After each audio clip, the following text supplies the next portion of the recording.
नमस्कार, मी उमरे बापूसाहेब. आपलं दैनिक संघर्ष योद्धा लाईव्ह न्यूजमध्ये सर्वांचं स्वागत. आज आपल्याकडे गेवरा येथील प्रसिद्ध उद्योजक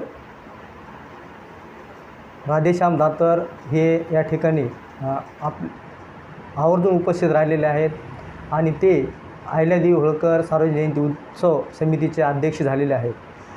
याविषयी ते आपल्याला सविस्तरपणे माहिती देण्यासाठी दैनिक संघर्ष योद्धाच्या कार्यालयामध्ये आवर्जून उपस्थित राहिलेले आहेत.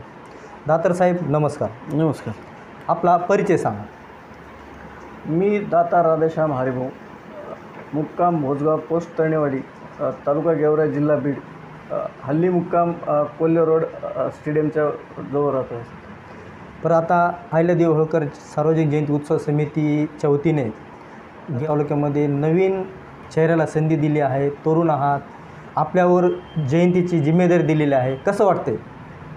मला तर सर्वप्रथम खूपच छान वाटते.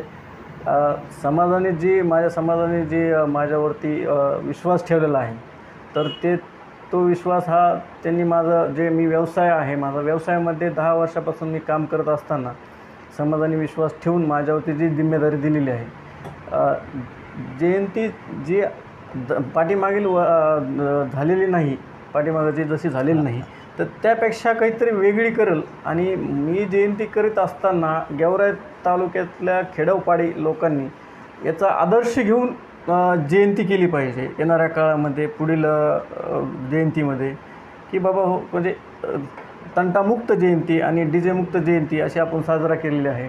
त्या जयंतीमध्ये सांगलीचं ढोल पथक आहे की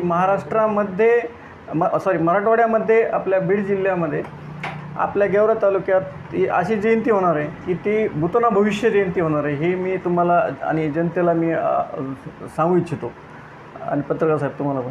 तर ती जयंतीमध्ये 20 ढोल आहेत, त्यात 2 झांज पथक आहेत, तर छत्री आहेत, त्यामध्ये भंडारे आहेत, भंडारा उधळण्यासाठी आहेत, ओव्या म्हणणारे आहेत लोक काही. ते अशा प्रकारे ते वाद्य पारंपरिक सांस्कृतिक धनगरी वेशामध्ये लोक आहेत. तर ती जयंती करत असताना मी सर्व जाती धर्मांना आवाहन करतो की त्या जयंतीला आपण तिथं यायचं आहे. सर्व जाती धर्मातील लोकांना मी अध्यक्ष म्हणून राधेश्याम दातार असं आवाहन करतो की अहिल्यामातेला अभिवादन करण्यासाठी सर्व जाती धर्मातील लोकांनी, राजकीय जातीतील लोकांनी, वर्गातील सर्व बहुजनांनी तिथं यायचं आहे आणि त्या कार्यक्रमाची शोभा वाढवावी. बरं, अहिल्यादेवी होळकर सार्वजनिक जयंती उत्सवमध्ये प्रमुख असं काय आकर्षण तुम्ही आयोजित करणार आहे की लोकांचं लक्ष त्या ठिकाणी गेलं पाहिजे, लोकांनी त्याचा आदर्श घेतला पाहिजे? उमरे साहेब, ते असं आहे की बीड मराठवाड्यामध्ये पहिल्यांदाच आपल्या गेवरा शहरात, गेवरा तालुक्यामध्ये म्हणता येईल त्याला, की असं ढोल पथक आणलेलं आहे, गंजी ढोल पथक, ज्यामध्ये 20 ढोल आहेत, 3 झांज आहेत, 2 छत्री आहे, 2 आबदारी आहे आणि 2 भंडाऱ्या उधळणारे आहेत. म्हणजे असे एक धनगर समाजाचं जे पारंपरिक वेशभूषामध्ये त्याचा कार्यक्रम आहे आणि ते समाजाला काहीतरी ते एक आवडणारं असावं, त्यात पुढील पिढींना एक मार्गदर्शन आणि त्याचं आदर्श घ्यावा असा कार्यक्रम मला आवडला. म्हणून मी एक आगळंवेगळी जयंती आणि DJ मुक्त जयंती ही मी करण्याचं ठरवलं आहे. पण आता आपल्या सार्वजनिक जयंतीची कार्यक्रमाची रूपरेषा कशा प्रकारे असणार आहे? कार्यक्रमाची आपली रूपरेषा जी आहे कार्यक्रमाची, तर पहिलं तर आपण अहिल्यादेवी होळकर जयंतीनिमित्त आपण रक्तदान शिबिर राबवलेलं आहे. रक्तदान शिबिर राबवल्यामुळे 30 तारखेला रक्तदान शिबिर होणार आहे. सकाळी 10 ते 2 वाजेपर्यंत रक्तदान शिबिर होणार आहे. त्याचं ठिकाण कुठं राहणार आहे रक्तदान शिबिर? त्याचं ठिकाण मोंढानाका गेवरा येथे राहणार आहे. आणि तिथे आजपर्यंत माझ्याकडं नोंद आलेली आहे. जवळपास 60 ते 65 लोकांची नाव नोंद केलेली आहे. अत्यंत उत्स्फूर्त प्रतिसाद भेटलेला आहे की ना भूतोना भविष्य हा मलासुद्धा वाटलं नाही की एवढे लोक जमतील आणि एवढं मनाने नावं आले, काही कोणाला फोन नाही, काही नाही, तर त्यांनी स्वतःहून नावं दिलेली आहेत 60-65 लोकांनी. आणि 31 तारखेला अभिवादनाचा कार्यक्रम आहे. 31 तारखेला सकाळी 9 वाजता मोंढा गेवराई येथे अभिवादनाचा कार्यक्रम आहे. तिथं सर्व जाती धर्मातील लोकांनी तिथं उपस्थित राहण्यासाठी मी आव्हान करतो. आणि तेवढं बरं, जयंतीची जी आता मिरवणूक निघणार आहे, कोणते मार्ग असणार आहे त्या जयंतीचे, कशा प्रकारे मिरवणूक निघणार आहे? जयंती जी आहे मोंढा गेवराई इथून सकाळी 9 वाजता मोंढा गेवराई इथून निघणार आहे. तिथं सर्व खेडोपाडी लोकांनी यायचं आहे, ग्रामीण भागातील लोकांनी तिथं जमा व्हायचं आहे. आणि ते करत असताना मी जयंती आधी जे प्रत्येक ग्रामीण भागामध्ये मी स्वतः माझे सहकारी मित्र घेऊन कमिटीमधले मुलं घेऊन मी फिरत आहे. आणि खेडोपाडी एवढा अत्यंत प्रतिसाद भेटलेला आहे की ते लोक म्हणले, कुणी म्हणलं की आम्ही तिथून 100 लोक आणू, कुणी 500 आणू, 4 गाड्या आणू, 5 गाड्या आणू. असा करत असताना मी ह्या जयंतीला असं म्हणतो की 5 ते 7 10,000च्या पुढं लोकसंख्या इथं ह्या जयंतीला येणं अपेक्षित आहे. आणि ती जयंती अशी होणार आहे की ते येणाऱ्या पिढीला प्रेरणादायी ठरेल, एवढंच मी सांगतो. आणि सकाळी 9 वाजता मोंढा गेवराई इथून ती सुरुवात होणार आहे. एक आपल्या हायवेवरून शिवाजी चौकात येणार आहे. शिवाजी चौकातून ते शास्त्री चौकात येईल. एक धनगरी ढोल भंडारा उधळीत एक अत्यंत शांतमय वातावरणात तंटामुक्त होणार आहे. आणि तिथून निघत असताना ना DJ वाजणार आहे ना काही होणार आहे. त्यामध्ये मी आव्हान केलं आहे की तिथं महिलांनीसुद्धा सहभाग घ्यावा जयंतीमध्ये. तर ते मी ज्यावेळेस ग्रामीण भागात गेलो त्यावेळेस महिलांना मी आव्हान केलं होतं की बाबा, जे आत्तापर्यंत घरामध्ये निघालं नाही, आपल्या अहिल्या मातेच्यांनी मी सांगू इच्छितो की बाबा, जसं अहिल्या आहे तर त्यात तुम्हीसुद्धा अहिल्या आहेत येणाऱ्या पिढ्यामध्ये.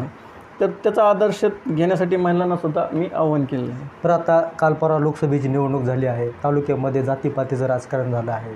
आणि अशा परिस्थितीमध्ये अहिल्यादेवी होळकरची जयंती साजरी होते मोठ्या उत्साहामध्ये. तुम्ही इतर समाजाला आव्हान केलं आहे का की फक्त समाजामध्ये जयंती साजरी करताय? नाही, तसं काही केलेलं नाही आहे. इतर समाजाचं जर हे महापुरुष आहे ते प्रत्येक एका समाजापुरते नसतात. कोणत्याही एका जातीने, एका व्यक्तीने किंवा एका गटानं ते महापुरुष वाटून घेऊ शकत नाही. आणि जे घेतात ते मला वाटत नाही ते एक हे असतील म्हणून, म्हणजे एक सामाजिक विष पेरण्याचं काम करतात असे लोक जे आहेत. आणि त्या लोकांना मी एवढं सांगू इच्छितो की बाबा, शांततेत आणि सहभागी सर्व जाती धर्मातील लोकांना मी आव्हान केलेलं आहे. बरं, आता जी आपली सार्वजनिक जयंती उत्सव समिती जी कार्यकारिणी जाहीर झालेली आहे, याच्यामध्ये इतर समाजाच्या लोकांना आपण काही स्थान दिलं आहे का त्याच्यामध्ये? हो, मी स्पष्ट लिहिलेलं आहे. मी असं कोणाचंही एक स्पेसिफिक नाव वगैरे असं पत्रिकेमध्ये टाकलेलं नाही. एक तर पहिला मुद्दा माझा की सर्व बहुजन समाज, माझं पत्रिकेमध्ये स्पष्ट आहे, सर्व बहुजन समाज, सर्व पत्रकार बांधव, म्हणजे एकही व्यक्तीला असं हे नाही. सर्वांना माझ्यातर्फे एक प्रतिष्ठेचं स्थान आहे आणि प्रत्येकाचा आदर तीर्थच होणार तिथं. नाही, जसं तुम्ही अध्यक्ष आहात तसं सचिव, उपाध्यक्ष, इतर समाजाच्या तरुणांना संधी दिली का आपण जयंती साजरी करण्यासाठी? हो. मी माझ्याकडं जे अध्यक्षपद आल्यानंतर मी त्यामध्ये माळी समाजाचा केलेला आहे, मराठा समाजाचा केलेला आहे. असं काही म्हणजे एक केवळ धनगर समाजाची जयंती आहे. मी पहिलंच तुम्हाला सांगितलेलं आहे की ह्या महापुरुष आहेत ते एका जातीचे होऊ शकत नाहीत. तर हे सर्व जाती धर्मातले लोक आपल्या ह्या कमिटीमध्ये घेतलेले आहेत. तर गेवराई येथील अहिल्यादेवी होळकर यांची जी सार्वजनिक जयंती उत्सव समिती जी होणार आहे आणि याच्यामध्ये जे अध्यक्ष झालेले आहेत राधेश्याम दातर यांनी देखील सर्व जाती धर्माच्या तरुणांना या जयंतीमध्ये त्यांना स्थान दिलेलं आहे, त्यांच्यावर जिम्मेदारी दिलेली आहे. आणि सर्व जाती धर्माच्या लोकांना घेऊन मोठ्या उत्साहामध्ये अहिल्यादेवी होळकर यांची जयंती गेवराईमध्ये साजरी होणार आहे. सांगली येथील झांज पथक म्हणजे मुख्य आकर्षण राहणार आहे अहिल्यादेवी होळकर यांच्या जयंतीचं. याच्यामध्ये वेगवेगळ्या प्रकारचे त्यांनी साहित्य आणलेलं आहे, त्यांनी आपल्याला सविस्तरपणे माहिती दिलेली आहे.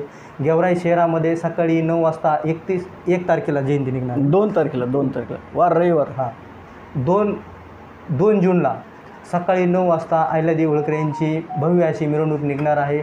आणि या जयंतीचं खरोखर असा आदर्श घ्यावा, खरोखरच अशी जयंती यांच्या नेतृत्वाखाली निघणार आहे. आणि ती विशेष म्हणजे DJ मुक्त राहणार आहे. आणि याच्यामध्ये सर्व जाती धर्माच्या महिला देखील मोठ्या संख्येने उपस्थित राहणार आहेत. त्याचबरोबर गेवराई तालुक्यातील जास्तीत जास्त आणि कमीत कमी 10,000 लोक या सार्वजनिक जयंतीला उपस्थित राहणार आहेत. तर यांच्या कार्यकाळामध्ये जयंती असे वेगळ्या प्रकारे निघणार आहे. आणि इतर समाजाने देखील या जयंतीचा आदर्श घ्यावा, अशा प्रकारे राधेश्याम दातार ही जयंती यशस्वीपणे पार पाडणार आहेत.